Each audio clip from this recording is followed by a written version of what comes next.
I'm Bill Ritter, and thanks for tuning into our annual Operation 7 Save a Life program. After we recorded our show earlier this week, 2 fires in our area made headlines and proved once again that spreading the message of fire safety is never ending.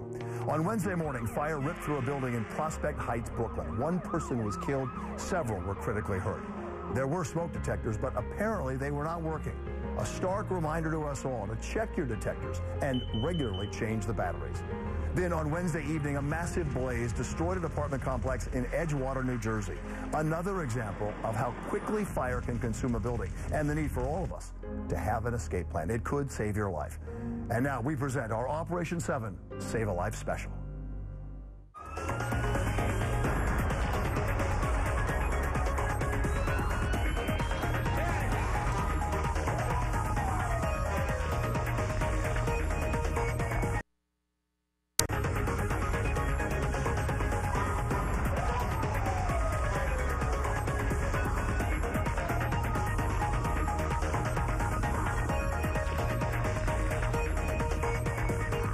Big year for the nation's biggest fire department. The FDNY now marking its 150th anniversary, and civilian fire deaths in New York City are at historic lows.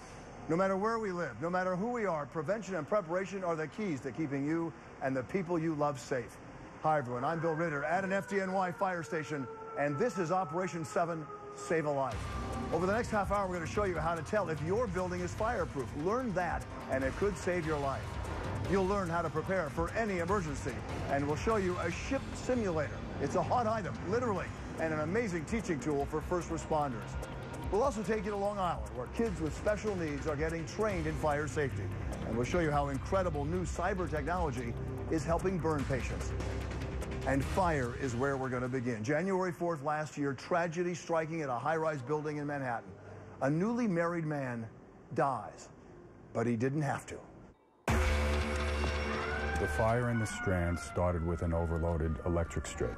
When an apartment door is left open, heat will accumulate in the hallway and in the stairwell as well.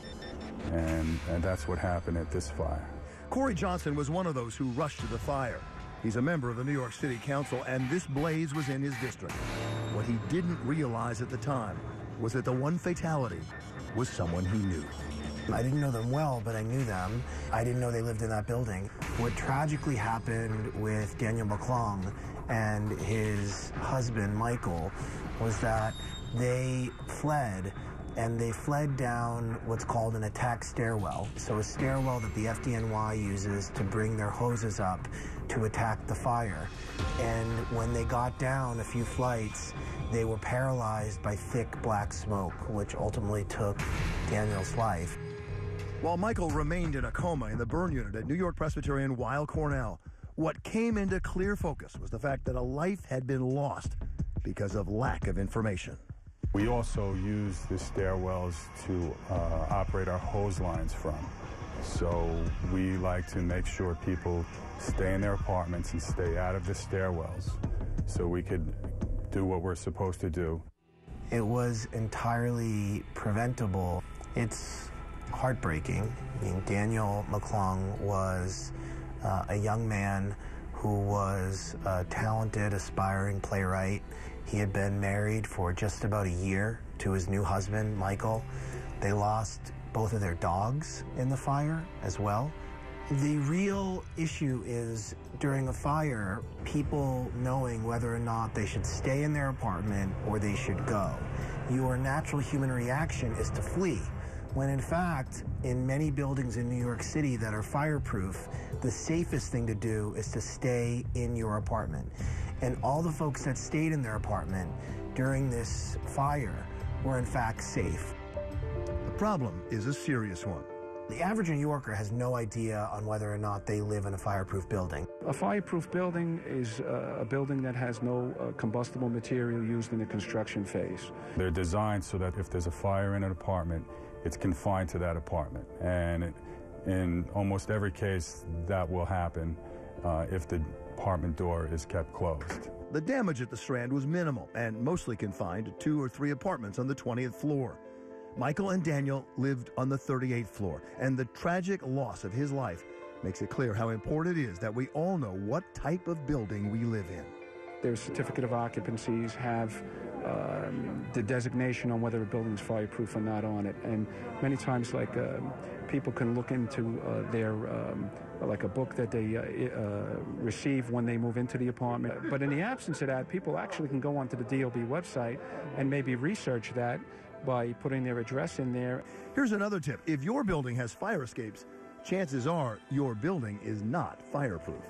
After this fire happened, we had an effort that the FDNY put forth where we had building inspection task forces that addressed all the issues, proper signage that the buildings were supposed to have.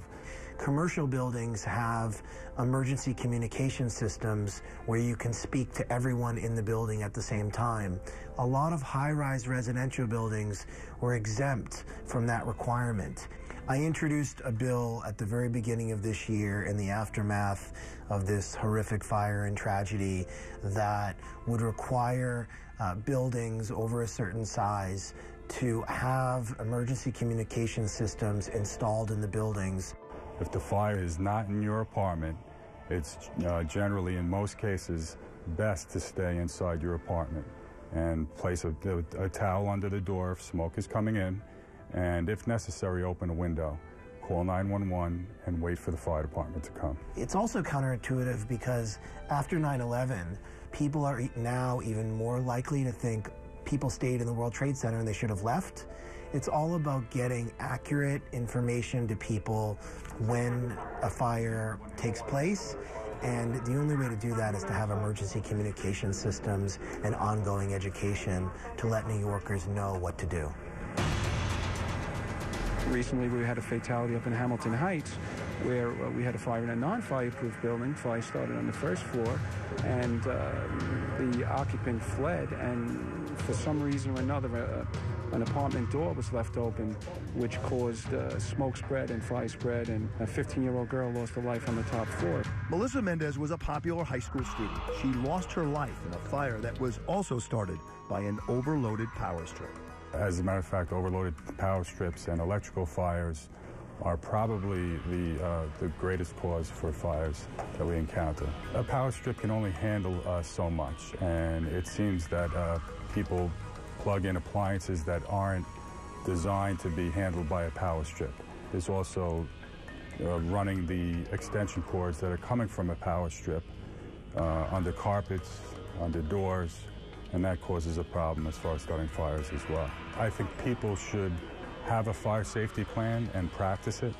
And I can't stress the importance of having a working smoke detector. Studies have been shown time and time again that a properly operating smoke detector will save more lives in a fire than anything else. Every 6 months you have to change the battery. Good advice. These are indeed lifesavers if the batteries are charged. And if you live in a tall building, please find out whether or not it's fireproof. It will change what you do and don't do in case of a fire. When we come back, we'll take you aboard a ship simulator, and you'll meet a firefighter who is truly an inspiration.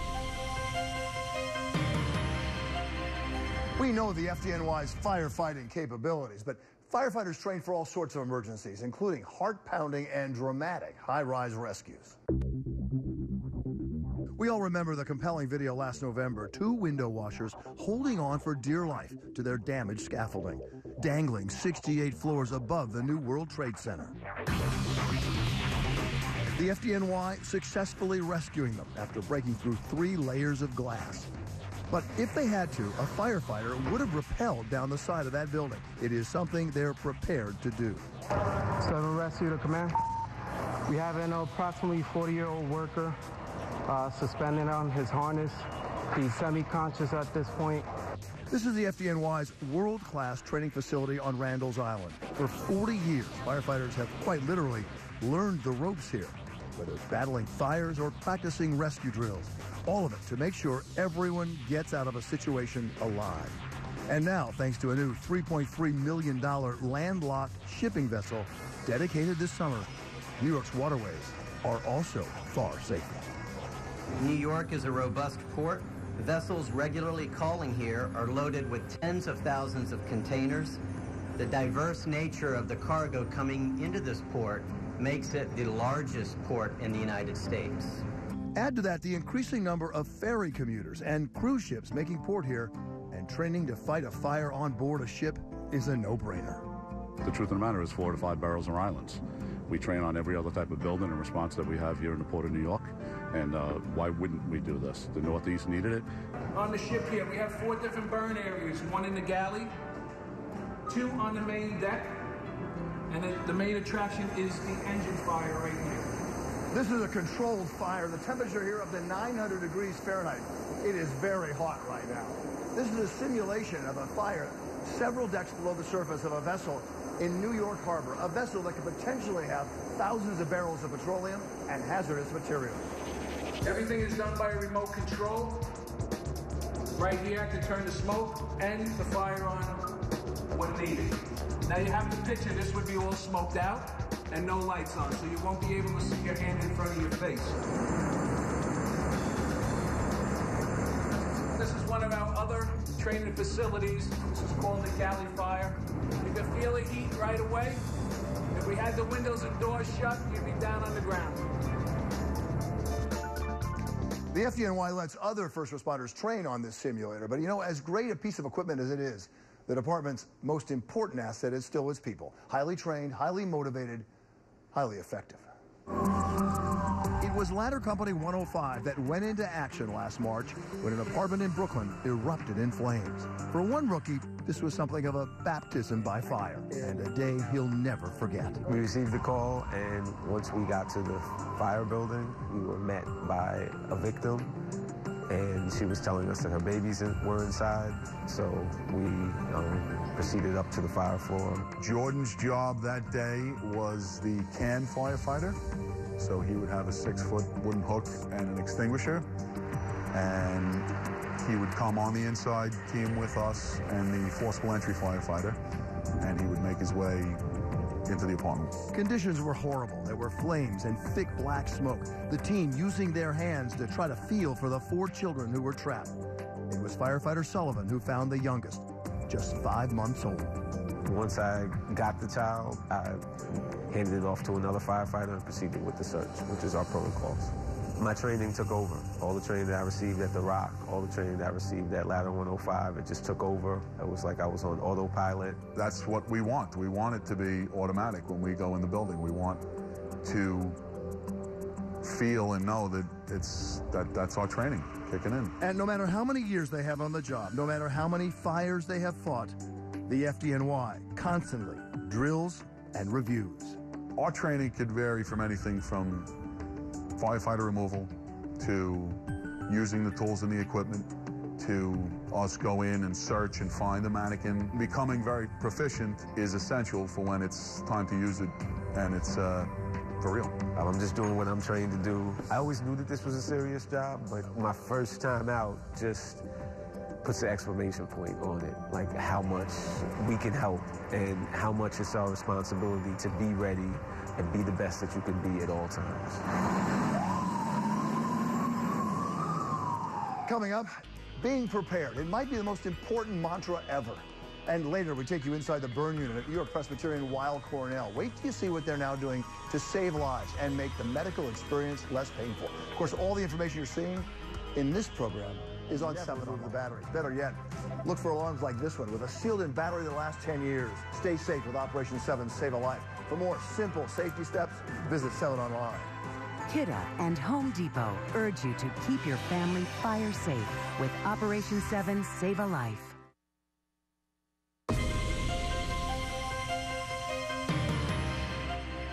We know that emergencies can happen anytime and anywhere, which is why more and more companies in America, like our parent corporation, the Walt Disney Company, they're helping employees get ready to expect the unexpected, either at home or here at work. This is the ABC cafeteria. Today we are sponsoring our annual Crisis Management Preparedness Fair. More and more effort and is being given to information to share with them, and try to make them as safe as could be, make them aware of what they can do to help themselves in different kinds of emergencies. It's more and more that corporations want to engage with the community and organizations that are helping their companies to really be more full and meaningful in order to work there. Folks in the tri-state know it all too well. Emergencies can take many forms, from acts of nature to acts of terrorism. Having a well-thought-out plan can indeed make all the difference when it comes to survival. I think Sandy proved what can happen and how people weren't ready. So there's any type of emergency. Nobody expected Sandy a hurricane to be as bad as it was, but you have to be prepared because you don't know what's coming down the road. For example, if you get cut off from your friends, do you know that it's better to have somebody outside the state that you can all call to find out where people are? And we just try to things that you maybe wouldn't think of. Oh my gosh, I've learned so much. Right now I'm learning about what zone I live in. I happen to know I'm right on the edge of the water line. I'm going to learn to be a little bit more prepared. As a homeowner, you can never be overly prepared. Sandy really kind of opened the eyes of New York to a disaster and something that made it more real for New Yorkers. And so people are more apt to say, oh, you know what, maybe I should make a go bag, or maybe I should prepare my home and my family in case something does happen. Maintaining communications during an emergency, absolutely critical. But as many of us have already found out the hard way, a cell phone is only as reliable as the signal. Amateur or ham radios are used by many emergency response agencies and can also be used by licensed civilians. Well, young people especially have gotten spoiled by cell phones. They think that they're magic and that they're always going to be there. But as we've known from Sandy and from 9/11, third-party carriers go down, cell sites go down when there's no power. Amateur radio works when nothing else does, because everyone knows that in an emergency, communications are fundamental to everything. If you can't communicate, you can't respond to an emergency. Whether applying for a ham radio license, signing up for a CPR course, or just being more aware, there are lots of good takeaways. To have the conversation. You know, there's a lot of assumptions I think that I made, that where we would meet or what would happen, whether we're in the city or in Queens where we live. And it's just important to know that we're on the same page. Do a fire drills at home, emergency kit in the car, as well as a first aid kit. Keep prepared and know where it's at. The harsh reality is that accidents happen when we least expect them. The young woman you're about to meet learned that the hard way. Helping out at a flea market became a whole lot more than she'd bargained for. And the sterno happened to set fire on the table, and the tablecloth prevented it from being a big fire. We pushed it onto the floor, and when we pushed it onto the floor, it splattered and caught my sweater and my clothes on fire. Jennifer was in the New York Presbyterian Weill Cornell burn unit for 3 weeks with second and third degree burns. Fortunately, she just happened to be there when the burn unit launched its brand new iUnit, a new program which gives patients electronic tablets to work with. The iUnit is an opportunity for us to be able to bring the technologies that everyone has at their home into the hospital as patients and providers so that they can operate more efficiently and be more satisfied with the quality of their care. It sort of allows the patients, when they're here, to access the internet, to access their medical record through MyNYP. This is a portal through which they would sign in and view lab results, radiology. Suddenly the medical record becomes not a paper version, an electronic version of paper, but something new. I got a skin graft as a result from it. I was just surfing the internet, so it kind of gave me that comfort of not feeling like I was sitting sick in a hospital bed. Patients in this iUnit can play games on their tablets, competing with each other, and they also have access to apps like Skype, so they can keep in touch with loved ones and friends. We've had patients who, as a burn unit, who lost their phones. Their phones were burned and destroyed, and they had no way to communicate with their families or their friends, and they actually used the tablet to find those phone numbers. And the privacy is a huge thing. We used to have the one computer off in the lounge, and it was a public place, and you needed someone to sign you in and look over your shoulder, and now we sort of give you a little bit of that sense of home back here. Communication is often a difficult issue. Years ago, you would be in a hospital and you would hear, Dr. Gallagher, in my case, wanted in the operating room. You don't maybe notice, but all that's gone. And so why is it gone? It's gone to create a more therapeutic environment. They told me instead of using the call button, If I want to reach out, I could just text them without having to bother doctors or nurses. And if I had silly questions that I felt stupid maybe asking. So I thought that was really cool, especially being a young adult and texting. A young man came in and he was intubated. There was no way for him to speak until that tube came out. And we downloaded an app to the tablet that would allow him just to type on the screen, and it would actually speak it out. Burn care is very complex, and the technology is valuable also because they have patients who stay in the hospital for a long period of time, and they have patients who come and follow up with us afterwards. We want to move people more and more to be in the home where they thrive better than they do in the hospital. I've been home and saying, you know what, I think my neck looks different today. I'm not sure if this is okay. And I take pictures and send it to their numbers, and within 20 minutes, I get a phone call back from them telling me, all right, don't worry, or do this, do that. So even at home, I feel like I still have eyes watching me if I need them. The folks at the Burn Center have been our partners in Operation 7 Life for nearly 20 years, and they have been led by one of the world's most renowned burn experts, Dr. Roger Yurt.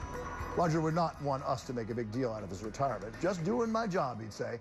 But for the patients he's saved, for his wonderful staff, and for us here at Channel 7, we say thank you, Roger, for all you've done and all we've learned. Good luck on this next chapter. Coming up, we take you to the Nassau County Firefighter Museum and the safety class designed for children with special needs. Also ahead, a mascot named Hot Dog.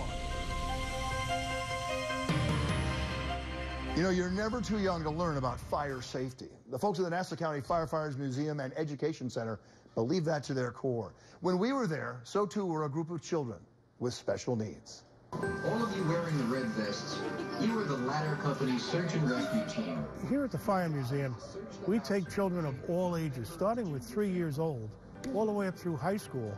And we like to teach them how easy it is to be fire safe at home and in school. We teach them various techniques to prevent fires. Say that together.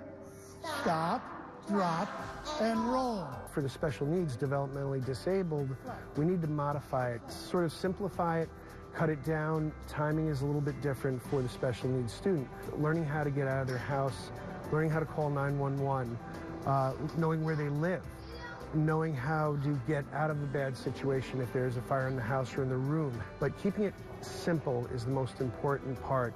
Today, people are so busy. There's 2 jobs, families, whatever they have to do. They're running here, there, and everywhere. So when we take the children, they're our little ambassadors back to the household, and they actually take the parents and remind them it's time to check the smoke detectors, change the batteries, or replace them. It's time to clean up the basement. And various things, you know, maybe that extension cord shouldn't be there. All right? Put your hand on the door. Feel the door. A lot of our special needs students may have auditory concerns where they are sound sensitive. The sound of a smoke detector going off can be very scary, very alarming, and very confusing. Here at the museum, they practice with the smoke detector. They hear the sound. The students can kind of get used to it. They also get a chance to put on the equipment. They see the equipment that the firefighters may be in, so the student can see that the fireman is your friend, not something to be afraid of. When it comes to our special needs or developmentally disabled, it's one of the most important lessons they could learn. It can save their lives. Look at the fireman, Jack. Look at the water coming out. Teaching kids about fire safety is an important mission of every fire department. The FDNY gets a little help doing that from a character named Hot Dog.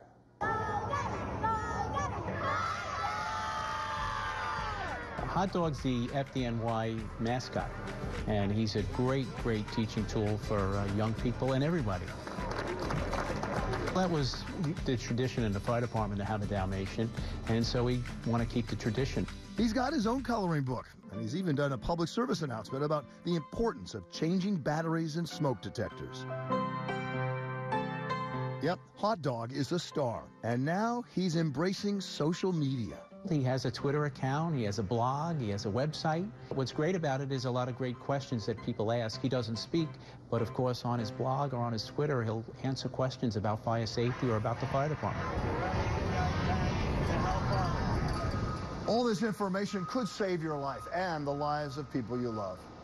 Thanks for watching. I'm Bill Ritter, and remember, be fire safe.